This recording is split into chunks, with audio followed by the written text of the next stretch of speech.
Hello everyone, it is phrasmotica here. It is Saturday, and so it is time for another review. So today I'm going to be reviewing the Razer Naga Molten Edition gaming mouse. This is a mouse that I picked up a long time ago, I think in the region of roughly 9 or 10 months ago now, and I just haven't got around to reviewing it. You may have seen a video of me unboxing it along with a Razer headset, the Carcharius, which you may see a review of at some point in the future. Back then that was just an unboxing, and I've been using this for close to a year now, so I'm going to give you my opinion on it and whether or not you should buy it. It costs around about £70 or $80 if you're in the US, and since this is a gaming mouse which is very high-end, Razer have thrown in some customization features using their software Razer Synapse 2.0, and using that software you can customize each of the buttons on the mouse, 17 of them in total, to do whatever the heck you want. Now the sensitivity of this mouse can go upwards to around 5,600 dots per inch or DPI, and Razer is supposedly saying that this thing has a 1 millisecond response time, which being a wired mouse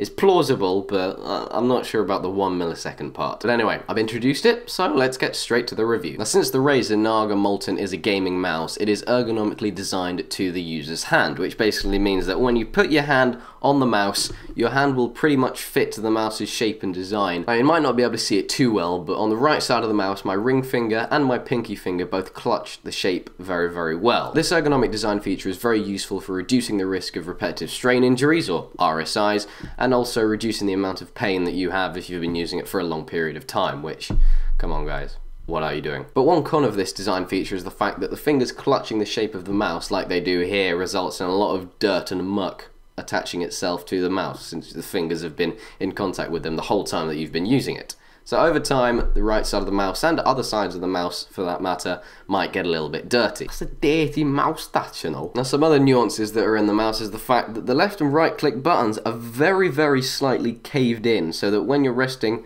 your middle finger and your index finger on the buttons, even they ergonomically fit to the buttons, which is it's very good attention to detail on their part. And as you can see as well, the scroll wheel, the thumb buttons, and the Razer logo on the top side of the mouse all light up, but those can be changed in Razer Synapse, which is what we're going to come on to later when I talk about customization. The mouse definitely doesn't feel cheap in your hand, as it has got some weight to it despite the fact that there are no batteries in it, since it is a wired mouse. And I especially like the glossy finish on the sides of the mouse. Again, it just adds to the professionalism, it makes it look a little bit nicer, that's all. And you probably can't see it right now, but this USB cable here is braided, which reduces the risk of the wire fraying or being damaged over time.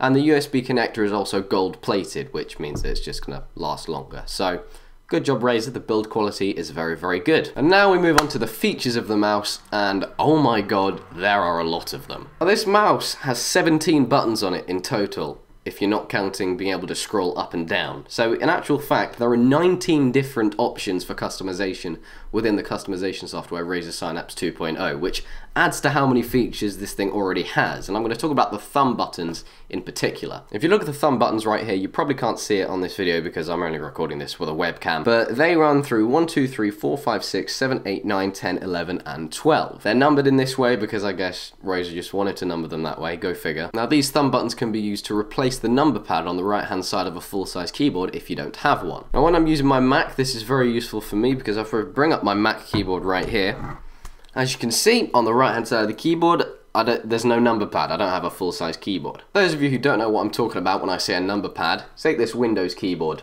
It's these buttons right here that you can generally use for a calculator function. The thumb buttons on the Razer Naga Molten will replace those. There's a little switch on the bottom of the mouse which allows you to toggle between a 1, 2, 3 setting and a num setting. Now the num setting, which I mentioned before, which I actually don't have it set to right now, is what you can use to replace the keys on the number pad. However, the 1, 2, 3 setting will allow it to replace the top row of numbers on the keyboard. On any keyboard, you've got a row of numbers along the top which go from 1 through to 0, including 2, 3, 4, 5, 6, 7, 8, and 9. And the numbers on the Razer Naga Molten mouse will replace those, including the minus and equals buttons on the keyboard. Those minus and equal buttons on the keyboard will be mapped to the 11 and 12 buttons on the mouse.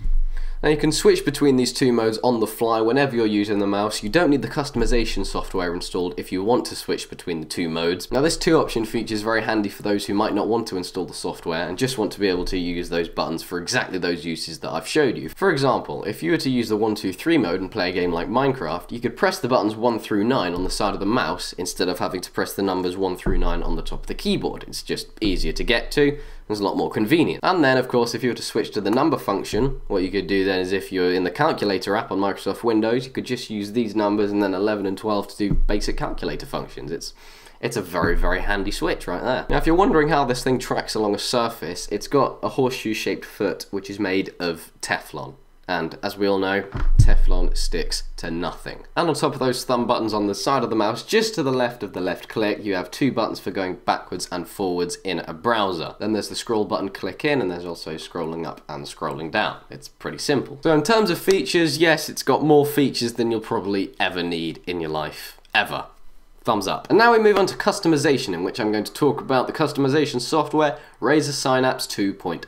Now Razer Synapse 2.0 can be used with either Mac or Windows. This mouse also supports either Mac or Windows. And those different number functions that I talked about with the thumb keys, they will work on both operating systems as usual. Now with Razer Synapse 2.0, you can take this mouse and you can customize it however the hell you want. Say if you're using a video editor like Final Cut Pro X and you don't want to have to press Command T to insert a crossfade transition onto one of your video clips. What you can do in Razer Synapse is you can assign that keybind Command T to, say, the 12 button on the thumb grid. You press 12, it will carry out the Command T function, and you'll get your crossfade transition. Now with these thumb buttons, you can customize them to do random key bindings like I told you earlier. You can use them to switch between customization profiles on the fly. You can use them to switch between stages of sensitivity on the fly. There are just so many options for customizing these buttons. And you know I mentioned the up and down scroll earlier? You can even customize this to do whatever the hell you want. Now on top of that, you can also customize the buttons to perform macros. Now I haven't investigated macros too much, but from what I've seen, you start recording the macro, you carry out the macro, you stop recording the macro, you assign it to a button, you press that button and it'll carry out that macro. Now there are some purpose-built add-ons for certain video games. One of these add-ons that's currently available is for World of Warcraft. I don't play World of Warcraft, just in case you're wondering. And these add-ons mean that you can customize the buttons on the Razer Naga Molten to do more things related to the game, really. I haven't investigated it, obviously, because I don't play World of Warcraft. Sorry. And you can have multiple profiles, of course, which means that for various programs you can have a different setting for customization. Now, one other thing that you can do with these different profiles is you can link each profile to a certain program.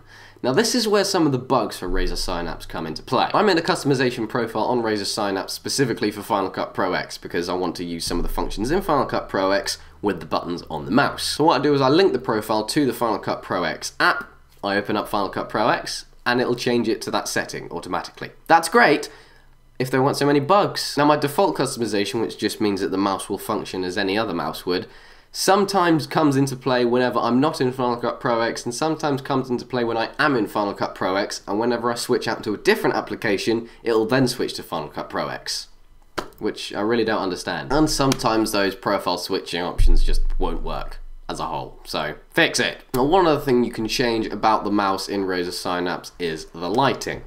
Now, as you can see right here, this is how the lighting will look as usual. The thumb grid and the scroll wheel will have lighting on continuously, but the logo on the top will be throbbing or pulsating. That sounds very wrong. Now you can turn these options off in Razer Synapse, which I would definitely like to do right now, because despite the fact it does look cool and, you know, it adds to the kind of professional feel of the mouse and the whole theme of the mouse, it does create some unwanted hotspots underneath your hand, and since my hand will be covering up most of these things for the whole time while I'm using it, there's no need for them really. It looks cool on display, but that's really about it. Those hotspots just make it feel uncomfortable while you're using it, so I'd say turn those off for most people. That's about it for the Razer Naga Molten Edition gaming mouse. I am giving this gaming mouse 4 stars out of 5. The ergonomic design of the mouse is very comfortable to use, and the absolute multitude of features that come with it is going to be more than enough for anyone who uses it, really. Build quality is very strong, but the aspect of it that lets it down is the customization and the software. But as long as Razer comes out with an update that fixes it, it's pretty much the the perfect mouse for a gamer. That's it. Thank you very much for watching this review of the Razer Naga Molten Edition gaming mouse. If you have any requests for anything that I could review in the future, please put it as a comment below or leave it in the discussion tab on my channel. If you like what you've seen here, please click the subscribe button below this video and make sure you come back every Saturday and every Wednesday for new videos. Goodbye.